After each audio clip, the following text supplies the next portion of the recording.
10 दिन ना भीतर रहे कि हम कहिया मार खात रही नहीं। 10 दिन ना बीते कि हम कहिया नहीं मार खाई।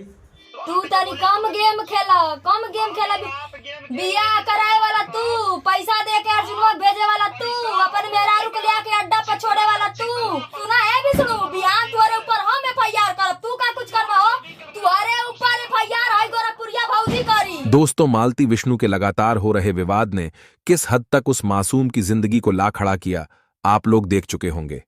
जी हां दोस्तों, हम बात कर रहे हैं मालती चौहान की। उस छोटे से मासूम को छोड़कर मालती अब जा चुकी है। मालती के जाने के बाद विष्णु के घर में खलबली मची हुई है। बहुत सारे लोगों का आना जाना लगा हुआ है। इसी बीच इस मामले को लेकर बहुत बड़ी खबर सामने आ गई है। यह खबर सुनकर आप भी चौंक जाएंगे। दोस्तों, मालती के जाने के बाद अभी अभी उत्तर प्रदेश पुलिस द्वारा पहली गिरफ्तारी करवा दी गई है। जी हां दोस्तों, पुलिस ने अभी अभी गोरखपुरिया भौजी को गिरफ्तार कर लिया है।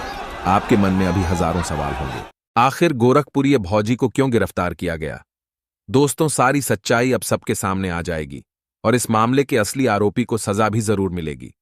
पुलिस का कहना है इन सारे वाद विवाद के बीच गोरखपुरिया भौजी जिम्मेवार है। वैसे दोस्तों, आपको क्या लगता है, गोरखपुरिया भौजी ऐसा कर सकती है? अपनी राय कमेंट में जरूर बताएं। धन्यवाद।